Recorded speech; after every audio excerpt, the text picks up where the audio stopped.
This is Sarnia Lambton Daily for Tuesday, March 31st. Good evening, I'm Terry Doyle. The number of positive cases of COVID-19 in the region jumped 35% from Monday. There are now 38 positive cases in the region, while the number of deaths remains at 4. Just under half of the positive cases in the region are patients of Blue Water Health, while others are isolated at home. A total of 6 positive cases are related to Landmark Village in Sarnia, including 3 deaths. Among the newly positive cases today, one is in their 20s while another is in their 30s. One of those 2 younger positive cases is affiliated with Landmark Village. The government of Ontario has ordered a complete shutdown of outdoor recreational facilities in the province. This includes playgrounds, sports fields, basketball and tennis courts, beaches, skateboard and bike parks, picnic areas, community gardens and park shelters. Green spaces in parks, trails, ravines and conservation areas that remain open can still be used for walk-through access, but physical distancing must be maintained, including staying at least 6 feet apart. The province of Ontario announced today that schools will be shut down through the month of April. Schools were originally scheduled to reopen April 6th. Now a tentative reopening date could be May 4th. Tools for online and distance learning for students are on the way. Starting next week, many areas of the province will move to ways students can interact with their teachers through methods that do not involve attending school. Well, speaking of schools being closed, Lambton College is among them, and Judy Morris, president of Lambton College, joins me now. And Judy, first of all, I know it's a process you've had to go through right from the start of this to close down the college and look at alternative learning measures. Take me through, what was that process like, just going through having to close a big organization like Lambton College in terms of physical people being face to face? Well, I was actually, believe it or not, in Florida, and this was before the pandemic started. And so we started making the decision on my way home because I certainly felt that I should be home at that point. And it was a lot of phone calls and back and forth. And, I think, Terry, the big decision for us was, do we completely close the college down? And do we ask all our folks to move out of residence really quickly? And while some colleges didn't think that was a great idea initially, we felt that it was better to take quick action. We didn't want to enhance the ability of the virus to spread. And so we did on the Monday, right in the morning, say, you know what, folks, we're closing down. We're going to be closing the residence. We're going to ask the students to leave as quickly as they possibly can. And we're going to be going completely online on remote delivery. And you have 1 week to get set up for that. So it was a process. It wasn't easy for the folks on the ground, as you can well imagine. Students are nervous. They don't know what's happening. They in residence in particular, we had to find houses for about 7 students who had nowhere else to go. And so it was a slow but steady process, and I can't tell you how amazing our faculty, our support staff, our administrators have been throughout this. Talk about Industry 4.0 and being able to be agile and pivot and move on a dime. They did, and they are doing beautifully. I have to think, too, with a lot of international students that Lambton College certainly houses, when I talk of, say, having them as students, that had to make for an additional challenge. It's different if someone coming up from Windsor, coming in from London, but we're dealing with international students. I have to think that's even an additional hurdle. For sure. Our international students, and they're coming to us, and I will tell you that 94% of our students are coming to us with degrees or diplomas already. And so they're a bit older, which is helpful. And so a bit more able to cope with being alone and in a city where they don't have family. In terms of residents, we only had 7 students who were, 6 students, I think, who are international students who were in residence. So we did did find them homestays, and the community again opened their doors, and that's a beautiful thing. So it isn't easy being in a community, any community that's not your home, when something like this happens. And so we're doing lots of things to make sure that they are connected, feel like they have a communication, and if they're in need, we help. You talk about the faculty being agile, and of course that goes with, I'm sure, the support staff, IT, you name it, because to take a lot of the classes that were done face-to-face and swing them into an online virtual environment in a week had to be quite a task. Oh, absolutely. And while it's not all online, we call it remote, which could mean that faculty are emailing, and students are videotaping and sending back videos and things like that. So it's a combination of things. But honestly, our IT folks, wow, there's real stars in this. They moved so quickly. They helped so many people. They delivered so many laptops. For me, I was in self-isolation. They delivered a whole system to my front door, right on my, front porch. And we've set up wireless at our residence, so that the students, if they don't have good wireless, they can drive in, hopefully just one per car, turn off their cars, and they can access free wireless.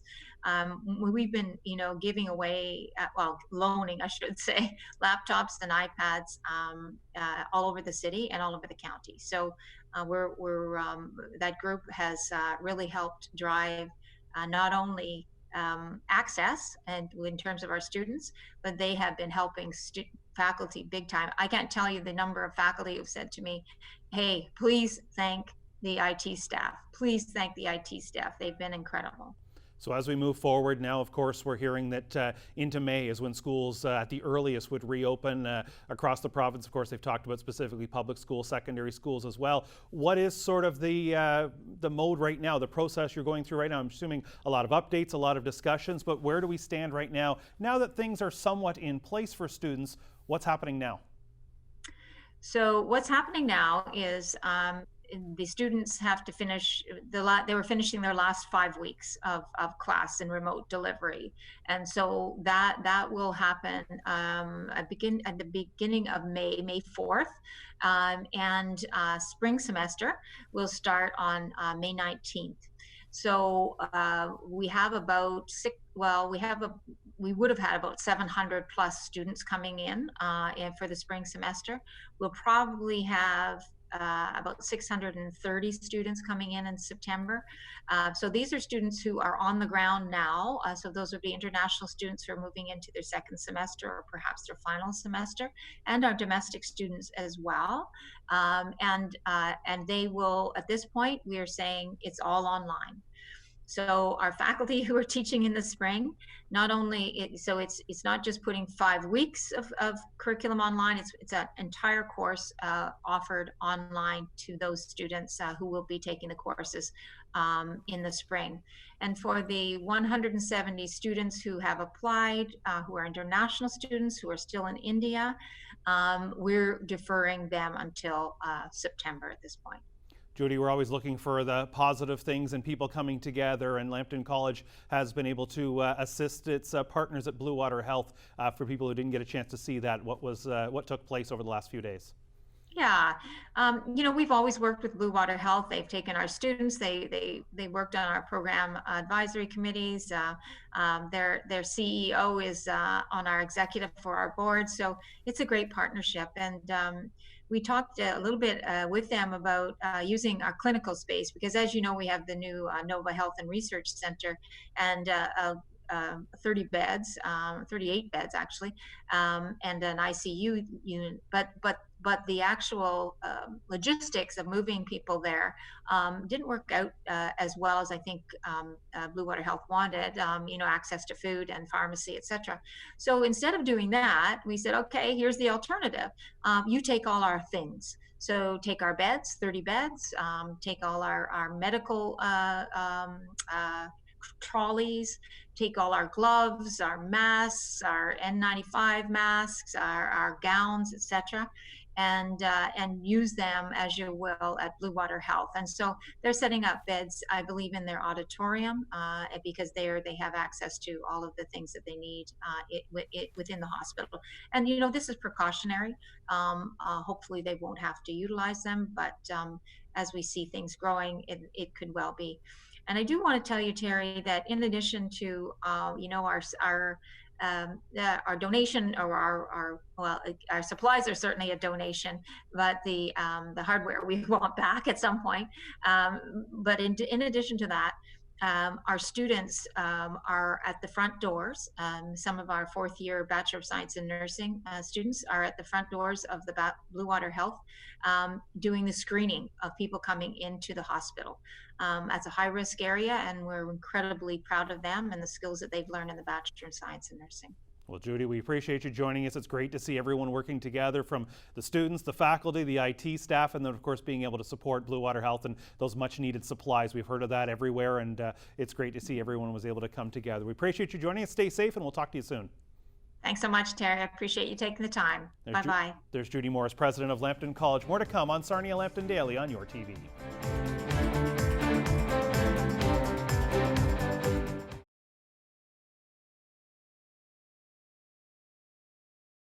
Welcome back to Sarnia Lambton Daily. We know it is a very busy time. It can be a stressful time as well for people on the front lines during this pandemic, and we're going to be joined by someone here who is definitely on the front lines. Grant Purdy is a paramedic who joins us now. Grant, also a counselor in town of Petrolia as well. Grant, very quickly, with the town of Petrolia hat on as counselor, we know it's a tight-knit community, but people being asked to, of course, show physical distancing and keep apart. And I'm sure in a tight-knit area like Petrolia, it's not easy. What have you found and you've seen during your travels around P-Town? You're absolutely correct, Terry. It's not. It goes against our human nature to be distant for the most part. But I've been working a lot. I've been out and about. Otherwise, I've been kind of staying home. But I've noticed, there's a lot of people who are not even out. It's like the middle of winter almost. But there's also a lot of people that are out for walks and keeping their distance from each other. So it's definitely different. It's not what I'm used to seeing. It's certainly a lot different for everyone right now. Now, as a paramedic, it's certainly a very busy time. You want to talk about people who are essential, anyone in healthcare, frontline people. We appreciate all the work you and your colleagues are doing. What's it like out there right now as a paramedic? It's very stressful, Terry. Our job is stressful on a normal day, but when you throw a pandemic into the mix, it really adds to the stress, the angst and anxiety level, just because this virus it's not always presenting the same with every patient, and there's a lot of people who are honest with our screening process, which I appreciate, but there's also people who aren't completely honest, and that really adds to the stress level when you're going in and not necessarily getting all the information so that we can protect ourselves and the public. Yeah, you told me about a case that you had recently where someone was up front, gave you the clear information for your screening, that you were able to take your precautions. Fill people in on that. Okay, so when anybody calls 911, they're going to be screened by a dispatcher, and they're going to be asked basically the same questions if you're going into the hospital on your own. There's questions like about fever and travel, recent travel, and there's also a few other questions, but the main point that I want to stress is that people do have to be completely honest. You are not going to get any less care than somebody who screens negative, but what's going to change is the way paramedics approach. So we're going to be coming in with gowns on, safety glasses, face shields, and gloves, and that's for everybody's protection, because this is an evolving virus and seems to change daily. So we're trying to protect ourselves and the public. So we just want to make sure that people are completely honest with both 911 screening and with paramedic screening. And I'm sure this is something you through your training over the years, you have that PPE, the protective equipment, ready to go. This is the time you need it, and I'm sure taking all precautions where if there's even any chance that this patient could be a potential positive COVID-19, you're going full on so that if it does turn out positive, you've taken those protections so that you're available to help out someone else. Correct. I had, like you were asking, I did have a patient that ended up testing positive afterwards. During the screening, right from the get-go, right from the 911 call, he was honest, and we were able to make sure that we went in with the adequate protection. And of course, when somebody does come back positive, then the hospital lets the public health unit know, and the medical officer of health, and then the county is contacted, and then the county lets us know. So the thing that's really important by being honest at the end of the day is that I was exposed to a COVID-19 positive patient, but because I had all my protective gear on, I don't have to isolate. I just have to self-monitor. So I just have to check my temperature and vital signs on a daily basis. And we do that at work every morning when we go in. We actually have to do our own self-screening, and we record our temperature. And so we take it very seriously. Absolutely, and that's great to hear in terms of the process was followed, that this person was up front, so you're able to it shows that their honesty worked out very well. But it's got to be stressful. It's it's, as you said, it's a stressful job anyway, dealing with emergencies. But this is a different level of stress. How's Grant Purdy doing right now? I'm okay. I just worked a long stretch. I'm mentally and physically exhausted. It takes a heavy toll on all of us because we're first ones in, and we're even when you have protective equipment on, you still do run a risk of being exposed, albeit minor, but that always weighs in the back of your mind. And we're showering at work. We bring our street clothes with us. At the end of the day, we package our uniforms up in clear plastic bags and tie it up and take it home. It's more of a mental wearing out of everybody. And I think it's just kind of getting started. Like we haven't seen the worst of it yet. And I'm sure that's where you and your colleagues and other support systems are able to lean on each other when maybe someone's having a bit of a, just more stressful day. I've got to think, because you're all in this together, really leaning on each other for support. We are. If one positive thing has come through this, all paramedics, healthcare workers, and other allied agencies are all really supportive. It's a team effort, and it really has changed, I think, most people's perspective. And I hope when this is all said and done, it will teach all of us a lesson that once we're over this, that people will still remain vigilant, wash their hands, use hand sanitizer, frequently clean often touched places like doorknobs and taps and handles and such. Is the other challenge with this as well, and of course this is where the screening comes in, because especially let's say someone who is in their, just say 50 below, for argument's sake, age-wise, and maybe it's some other issue. It's maybe a cardiac situation, for example, because it's something that maybe people don't show symptoms, but you could be exposed to. I've got to think that adds to the stress level even more when it's that hidden thing where someone may have it and have no symptoms, and then you're coming there for an unrelated issue, yet there could be a possible exposure.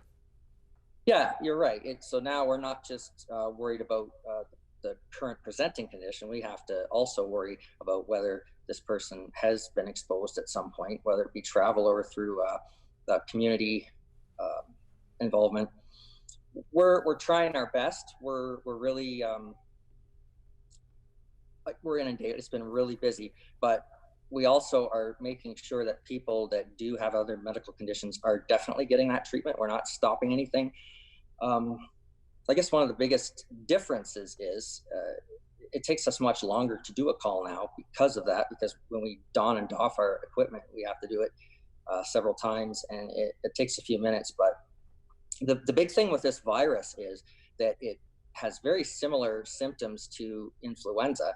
And because it does have a long incubation period of up to 2 weeks, you never know. I mean, somebody could have been exposed 2 days ago and they're having flu-like symptoms. We don't know whether it's the flu. We don't know whether it's a COVID virus. So basically what we're pretty much doing now is we're trying to treat every patient as if they possibly have it, so that we make sure that we don't miss anything and that we're protected. We've had some situations where some of our paramedics were exposed because somebody maybe wasn't forthwith on their screening, and so now they're in isolation for 14 days. So that takes a toll on them and their families. It takes a toll on the service as a whole, because we're trying to that takes our some people out of the mix that can't work. So we want to make sure we have adequate staff, and that's why we're taking this so seriously, because this is uncharted waters. We've never had anything like this. I worked during SARS and Ebola, and that pales in comparison to this. Grant, what message would you have for the public watching us right now that can assist you, your colleagues, make your jobs even just a hair easier? I guess the big thing I would stress is the most important thing people can do is if you have manageable symptoms, if you have a fever and a cough, you're not dehydrated, and you're able to cope at home, try and do that. Try and only go to the hospital as a last resort, because the way this virus spreads so easily, the only way we're going to beat it is if people truly try and avoid hospitals. There's just so much that people can do. They can be home. They can take Tylenol for fever, take some Gravol if they have an upset stomach. But the big thing is to be honest with paramedics and with dispatchers during the screening process. That would be the biggest thing I would hope people would take out of this. Well, Grant, we appreciate you joining us. It's your day off, so take it easy, rest up, and on behalf of all of us, thank you, and to your colleagues as well for all the great work you're doing every day, 365 days a year, but especially during this pandemic. Take care, stay safe, and we'll talk to you soon. Thanks, Terry. I appreciate it. There's Grant Purdy, a Petrolia Town Councillor, but also a paramedic doing some great work, he and his colleagues around Sarnia Lambton, the entire region during this COVID-19 pandemic. Stay tuned. You're watching Sarnia Lambton Daily on urTV.